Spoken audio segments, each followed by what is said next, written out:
Everybody, Juan Martinez, aka Dr. Love. And I'm Stephanie Martinez-Ray. And you've just joined us on This Is Real. Hey everybody, how's it going? Welcome back to This Is Real, show with real people, real problems, and real solutions. And shout out to all the real ones all the time. I would have forgot to say, hey, you know what? Yours truly, Juan Martinez, aka Dr. Love. I'm Stephanie. And who are you? I don't know. Pastor Ernesto. Pastor Ernesto, man. Man, I like it when you come through, It's always a pleasure to come through. It's fun. Yeah, man. Right now I was telling him, look, I was praying you in. You've been traveling around the planet, like with work and stuff, huh? Yeah, work, a little bit of ministry has been crazy. Man, shout out to everybody who travels. Shout out, yeah. We're all we start crying on the show. It's just crazy. I think the time zone changes. Oh yeah, no. Yeah, one day you're 2 hours behind, the next day you're 3 hours ahead. Oh, bro. Think about when you come out of the country. You're like night is day and day is night. It's so jacked in your brain a little bit, right? You're waking up when you really should be going to sleep. It's so wild, Yeah. Hey, so man, you know what? Don't forget the forgotten. Man, that was incredible, huh? It was fire. It was fun. Incredible. I missed the last part, and because then I started traveling. Yeah. And I didn't go to the last one either. What? Yeah, SPN. We went to go talk to SPN. I heard that was super dope. Yeah. Yeah, they had a lot of favor in that prison. That's really good. Yeah. I know. Pretty soon. I'm sure we're gonna be getting letters and stuff, and because of the show and just all the testimonies. So if you got to experience, don't forget the forgotten. Let us know. Send us a letter. Let us know what happened, right? Because sometimes I like reading those, right? Where because you don't know, you just kind of go deliver and you keep moving, right? And so I think we're working on right now on basically doing something, doing another one. So. I don't know. This would be a completely set the captives free, prison break, kind of thing I want to do. I want to hit some different places like Florida and just different places. So I think next year we're doing East Coast. We've been invited to 5. East Coast? We've been invited to 5 different prisons in North Carolina and Ohio. That's really good. So we might be doing that next year. So Ohio was cool. That's when they almost didn't let us come in because of our clothes. Oh, yeah. Because they were like, Ernesto, look. No, I'm joking. It was me. I forgot what I was wearing. It was torn jeans and stuff. It was too holy. Those jeans are too holy, brother. Oh my God. Man, so you know what? I wanted to talk a little bit about the power of influence. I guess I'm teaching leadership, 2 weeks from now somewhere, and was just really thinking about the power of leadership, the power of influence in leadership. And, we talk about in the office how whether you want to, because we think leading is just, we don't look at it from a place of influence. I was looking up the definition. Look at the definition of influence. It's kind of wild. But the capacity to have an effect on the character, development, or behavior of someone or something or the effect itself, which I think that alone is like, you could just talk about that all day, right? Because no matter what, you are leading, whether you're leading good or leading bad, but you are leading. Sometimes we just think, there's all these influencers, and you see Instagram, and we think like the major leaders are, the people that get a lot of likes, but realistically, platform. Yeah, if you have 14 people, you're leading 14 people either in a good way or a bad way. So you are leading. You are reproducing whoever you're hanging out with tightly, like all the time. You're reproducing who you are in them. What do you think about when you think about influence? We want to thank all of our partners who support us. Because of you, This Is Real has a tremendous reach from Houston to Galveston and up to the Austin area. This show reaches over 100 prisons nationwide with over 500,000 inmates tuning in weekly to hear the good news through our radio show and the Pando app. To partner with us, visit juanmartinez.tv or download the free Get Rap TV app. There's a book John Maxwell has that talks about the 5 levels of leadership.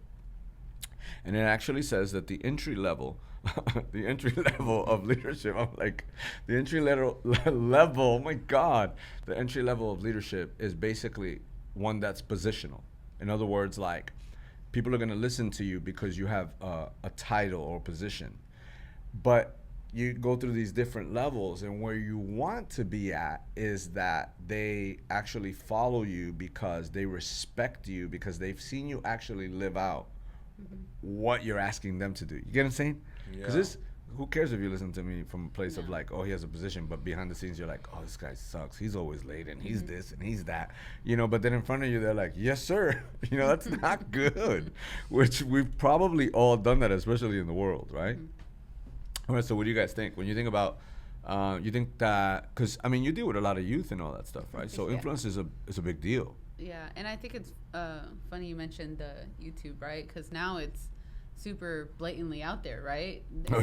It's not because before it was like, oh, an actor did a promo for this commercial, so they were influencing you to buy that product, right? But now it's just in the name, in the title, you know, influencer. Yeah. So I think it's funny that it's in our face like that. But no, I think everything you said, I think of parenting also, of just the fact that what you're modeling, what you're showing, speaks more volumes than what you can say.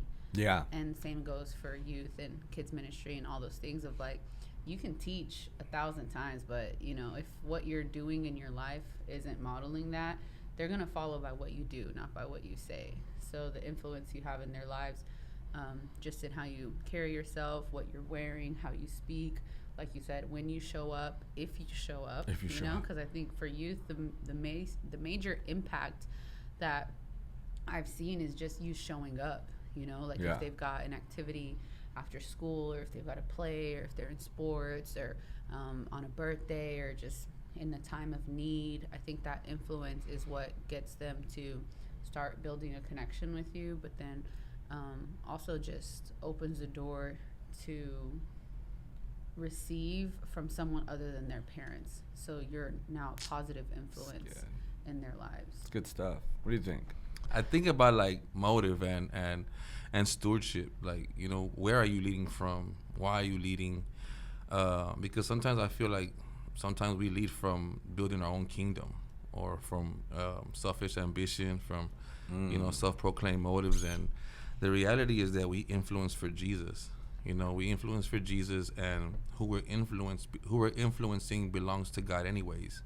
Even in the sense of parenting, like, you know, our kids belong to God. We've just been given them in our life to steward how they grow up. So that's what I think about. Like, why are we influencing? How are we managing the influence that we do have? Because you made a great point. Like, we all have some sort of influence, especially as parents. Like, you know, I think about Eli, right? Like, he thinks I'm his hero. Like, you know, he sees me as his hero. If I could tell him I could lift up the house, he'll be like, really? You know what I mean? And you can? He's like, like we do it too. He's like, come pick up the house, daddy. But so I have an influence in his life. So how am I stewarding that? Am I influencing him to the things of God, you know, to be fruitful in a kingdom perspective, or am I influencing him negatively? And am I planting seeds of frustration and anger and unforgiveness? So I think about those things, because it's really important that we're intentional about how we're influencing and what we're influencing too. Yeah. You know, I was thinking about, you know, because a lot of times when we read scripture, we think of like, it's interesting because I see it all the time where, you know, I like reading, and sometimes I find myself in, you know, I found myself in Romans, sometimes I find myself in Galatians, you know, I'm like, oh, you know, so I'm trying to align myself back to what I know, right? As you keep growing, the good thing of maturing is that you nobody has to tell you when you're acting like a baby. You kind of know. You get what I'm saying? You're like, oh, that was stupid, you know, or like as you keep maturing in life, right? Some people are still acting like babies because they haven't matured, right? So they're not looking from that perspective, right? So somebody else has to tell them. Interesting enough, you know, when I think of the Bible and I think about like the Pharisees, right? Because we don't ever see ourselves as the Pharisees. Yeah. But there's a lot of times that, I think me and you were having this conversation the other day where it's like, are you saying one thing and living another? Back to your statement, which John Maxwell says all the time, people do what they see, not what you say. So like, you know, he even was like, hey, listen to what they have to say, but don't do as they do. Because if you was to follow them, you're gonna wind up being in a ditch. so we say things. We're really good at, like, this mouthpiece, man, we use it real fast, right? We're like, oh, you gotta be on time, but then you're the one that's always late. Or hey, this was a season of, like, my wife is my first ministry, and everybody was saying it. But then there was like 5 billion people that their wife wasn't there. If you ask the wife, hey, is that your first? They're like, no. So I'm not even in ministry. so I think we have to be careful, right? I think Matthew 5:13-16, Jesus calls us to be the salt and light of the earth, of the world, pretty much, right? And so we know that salt preserves, it enhances flavor. We know it brings healing. The interesting part is that when you think about that, you notice that that kind of influence is not just about words alone. You notice that when it says to be the light, that means that how you live is either bringing darkness or light, right? How you live, how your actions, right? Like, I'm always asking myself, and you hear me say this a lot, that priorities are proven in real terms, not just words. So I will ask myself, am what I'm saying to Ruthie, because that's where I practice everything, is at home. Because I feel like if you don't practice at home, then out here you're basically performing. Yeah. So the better I get at it at home, the better at it I'm gonna be when I'm around y'all or at the office or something, right? And I always ask myself, is what I'm saying to her matching up with how I'm living? Or am I saying one thing and leading her somewhere else? Or am I saying one thing to my son and living somewhere, so I'm, you catch yourself sometimes. Remember the whole grade yourself, tell your family to grade you. That's a good thing. You ask the person you live with, like, grade me, Yeah. But I think it's really important for us to really be honest with ourselves, because that's the character. I believe that the character part of you, that's where influence actually begins, like, who you are, Yeah. and being honest with ourselves. Like, you were saying, like, nobody says that they're a Pharisee, but I feel the reality is that we all are. Oh, totally. We're all Pharisees until we acknowledge the fact that we are Pharisees. Yeah, and you got to guard yourself from. Yeah, and then we can be set free from it. Yeah, because totally. we're not necessarily being Pharisees to, like, religion, Christianity, but we're being religious in the way we live. We totally. come from religious customs. Whether you're involved in gang, if you don't claim this gang, you're not part of this. If you don't wear this color, you're not part of this. If you don't dress like this or talk like this, you can't be part of this. That's laws. That's a religious environment. At work, if you don't perform, you're not gonna get promoted. If you don't do this, this is not gonna happen. Those are all religious environments. At home, sometimes we even parent like that. If you don't do this, you're not gonna get this, or you're not gonna I'm not gonna express this amount of love to you. Yeah. So the fact that we all have a religious mindset in us is what's mind-boggling, that we're not willing to admit it. And it's the crazy part is that Christ comes completely against that. Like, he's like, this is for you fully. This is you don't have to work for this, but you have to believe that it's yours, and you have to receive it and accept it. And your believing is what transforms you into becoming. Yeah. But the whole fact that we are all religious, like, I think it's important that we admit it, that we struggle with that. All day When long. people sin, how can he do that? Especially if it's like a leader or something. We're quick to crucify him as opposed to restore them. Oh, especially if you got a couple followers, right? Yeah, They'll just facts. blast you. We just got a letter where a guy was actually, he's like, man, I really appreciate. Now watch how crazy this is. He goes, I really appreciate how we presented, I guess, the Robert Morris thing and all that, right? Because it was presented totally different. But it's the truth, though. Like, I feel like what you're saying is, Come experience the love that will change your life every Sunday at Get Rap Church. visit us at 23221 Alding Westfield Road in Spring, Texas, 77373 for 3 services at 9 a.m., 10:15 a.m., and 12 p.m. Not in Houston, not a problem. Join us for our online service from anywhere in the world by downloading our free Get Rap TV app or by visiting Get Rap Church's YouTube channel. Also, be sure to check us out at Get Rap People on all social media platforms to stay up to date on everything happening at Get Rap Church. We don't know how, there's a bunch of stuff. There's so many scriptures. I was thinking of, like, people posting, and when you look at Daniel, he had this character, right, that preceded him. Like, he had this, people knew who he was, right? And so no matter what they were going to try to say to him, they couldn't really find fault in him, right? He was this great guy. And I think about because people know, right? So let's say, like, you're close to somebody and but out here he's acting different. So you personally Who are you talking know. about? I mean, you get what I'm saying? Like obviously it's a process of growth, because there's a difference between, hey, I'm growing and I'm moving forward, even if you're inching forward. Yeah. And I know, but I'm not going to change it. But I'm going to talk to you about changing it. Yeah. That's a big difference, man. That's like huge.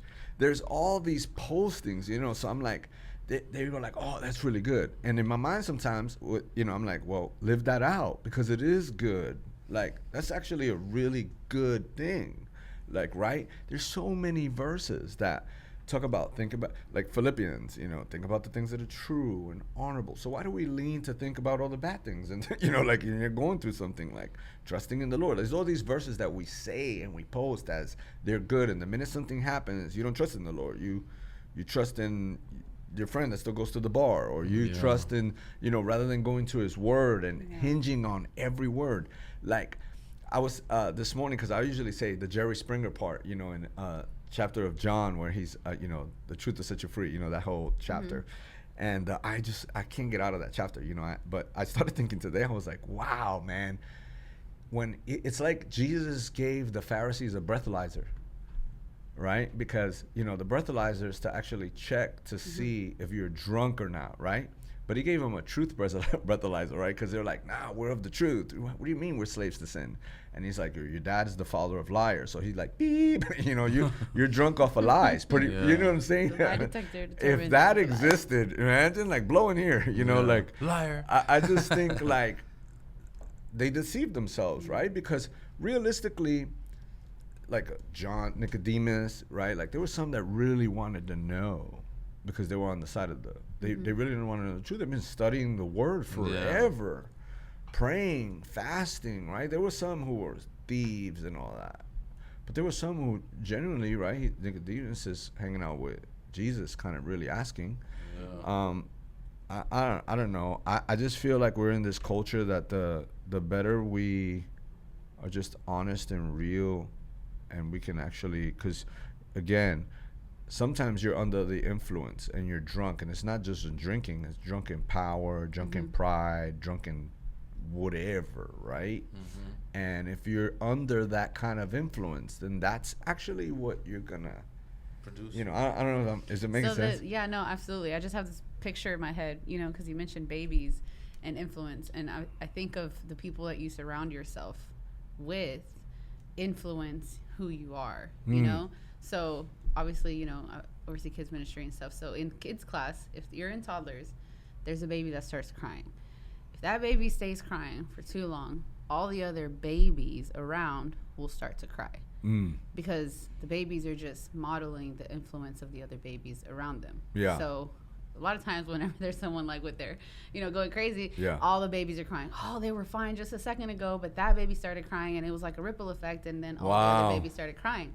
But then what's funny is that a couple weeks ago I experienced there was a toddler that was crying, and so I removed him, me not being a baby, removed him from the classroom. And at first, because I don't have kids, right? So, you know, I'm like, okay, you know, I try all the things like, calm him down, take a breath, you know. I held him, you know, he still wasn't crying. And I almost wanted to give up. I was this close. I was like, we're just gonna have to call the parents.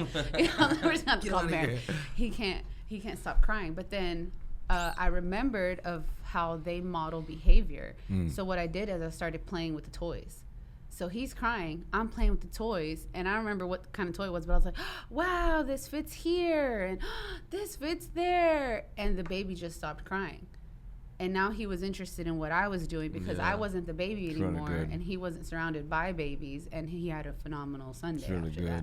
So the fact that, like you said, hey, it's okay for where you are, but if you know that you're a baby, right, then you don't surround yourself with babies that are going to influence you to then be the thing that you're trying to grow out of. So, man, you got the bomb one. To stay a baby. Yeah, that's like, fire. I'm gonna come out with a quote, because he's like, dang it, Stephanie. He pulls out his. It's okay. I influenced you to get the bomb, man.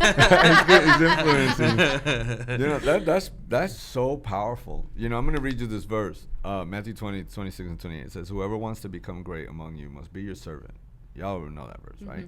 And whoever wants to be first must be your slave, just as the Son of Man did not come to be served, but to serve and to give his life as a ransom for many. So I had put this little thing that said leadership influence is not about how many people follow you, but it's about how many you serve on the day-to-day, right? Because your actions, right? Your actions. So like you can't be talking all the stuff and not actually be that, you know, and because when people are trying to even learn how to talk, I always tell them, hey, the best way to start that is to be like, hey, I kind of suck at this. You know, it's the best way. Like, don't try to like, I can't do this, you know, because then when you suck at it, they're going to be like, hey, you start off with, I'm not that good at it. I'm not that great at it. So if I mess up or if I say something, please be gentle and kind, you know, like, because I'm not trying to do that. I'm literally trying to work this out, right? I think that's also influenced by motive. You know, like, I think a lot of us, well, not a lot of us, but a lot of people may lead. Exactly, you're saying that. Yeah, may lead from like image, like trying to maintain an image. So when you're leading from trying to maintain an image, you're concerned about how people view you. So how you see yourself is important. Exactly. So then you're trying to maintain this image by how you lead. So you're not leading for Jesus. You're leading to maintain an image. So you won't admit that you can't lead or that you suck because you're concerned about how they're going to see you. Yeah. You know, so it has a direct reflection and impact on how you're leading. But when you're not leading for yourself, when you're leading for selflessly, it's okay for you to be like, you know what, I don't know. Even to go to God, like, I don't even know what you got me doing, but I know that you got me here, and I'm willing to submit or surrender to whatever your will is, and you're empowered. But the fact that a lot of us want to lead from image or from being positions, you know, like there's this book called Spiritual Leadership, and tell us about it. It talks about, I think the first chapter talks about like the heart. You know, it even says that, I think it says that it's a scripture, I think in Titus, that to desire the position of an elder is a noble task. And today we see that as leaders and influencers as something that comes with accolades and promotion. But back then, if you desired to be a leader of the church, you were getting killed. Like, you were basically saying, I'm okay with dying for the church. I'm okay with being murdered. I'm okay with being persecuted. So it has even changed the weight that it has. And what crazy thing about it is that it still has that weight, I believe, spiritually.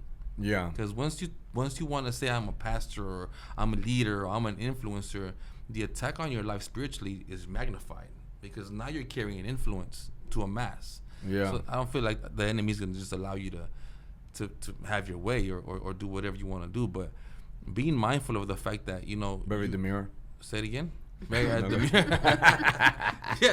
Just considering, like, you know, why you're leading and what are you leading from? Are you leading for image or for self acclamations, or are you leading for God? Like, and here's the funny part, like, you know, because I was thinking of like, okay, so we're supposed to be influenced by Jesus. Yeah. And so off the grip, if you're like, you know, because we like doing Jesus on the run. Yeah. Right. On the move. Yeah. But if you can't actually fast sit, food Jesus, drive through Jesus, drive through. Ooh, that's a whole sermon series right there. Thank you. We'll take that. Somebody else does it next week. Yeah. So, but it is. So I want you to think about something. All these influencers and stuff, like what social media has done is that you sit and you pretty much follow daily. Right? You scroll, right? There's a lot of scrolls because that's the truth. Like scrolls? And you're constantly, you spend time with that daily, and it's, as you said earlier, it's trying to influence you to buy a product or influence you to follow this person, or whether it's music or whether, and even in a good way, right? Whether it's influence you to read this book or whatever, for whatever it may be, right? Now, if you're operating out of the place from a lie or deceived, then you're influencing the world into deception. Right. And, you know, now we got politics, we got all this stuff and all these voices, right? But we follow more stuff like that than, you know, because I've really been on this, the one thing, you know, I've just really been on that, like, big time. The one thing. Mary? Yep, Mary and Martha, yep. But also Psalms 27:4, like also Exodus 33, you know, like all these scriptures that show how the main thing was like sitting with Jesus. we do everything and then go to Jesus when things don't work out. We don't have time for Jesus. We don't. We say we do. We scroll. We put up a couple posts. But the sign that actually you're being influenced by Jesus would be the mark of the disciple, by the way you love, right? Which again, not the hippie love, right? We're not talking about peace, smoke a couple blunts and you're like, oh, I love you, or like any of the jacked up definitions we gave it, right? I think if we're going to be honest, if you're actually being influenced by Jesus, if you're influenced by alcohol, your talk is slurred, your walk is trippy, right? What's some of the signs when you smoke pot? Influence. You got your eyes are red. Your eyes are you're red. Hungry. You're hungry. You Man, it sounds like you've done that before. I look straight Quite to a bit. master that stuff. I'm like, oh. But I think about so much truth in that, Yeah. right? If you're watching porn, I mean, it is what it is. Right. It's gonna influence your heart to actually, and the more it becomes, you become one with that, right? Out of the heart, the issues of life come from. So most of your issues, if you're really honest, is just because your heart hasn't comprehended or grabbed a hold of the head knowledge that you have, right? So you have head knowledge, and then you have your heart that has received some things, and that can be of somebody who's influenced you in the past that maybe wasn't honest. And it doesn't always have to be so like black and white. You know what I mean? It's just about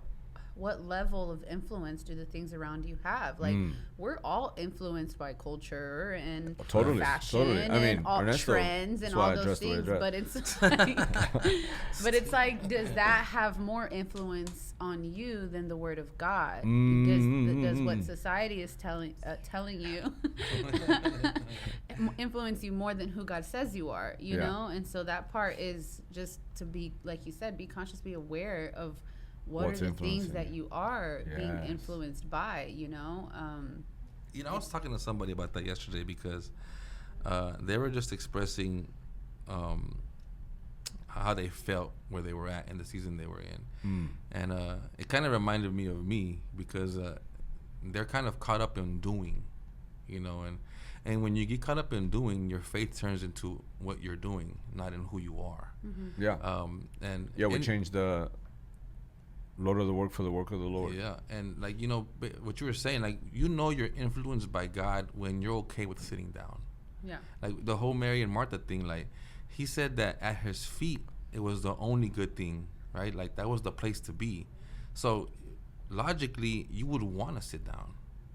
You want to be at his feet because that's where you're complete. That's where you're fulfilled. That's where there's revelation. That's where there's healing, deliverance, grace. So then why don't we do it? Exactly. Why are we so, we're not, because we're motivated by what we do. Our value is in our ministries and how much we're preaching, how much we're serving, and where we're at, where we're going. And so it takes place. And I was listening, I don't know if it was a sermon or I was listening to something that basically saying if the enemy can get you to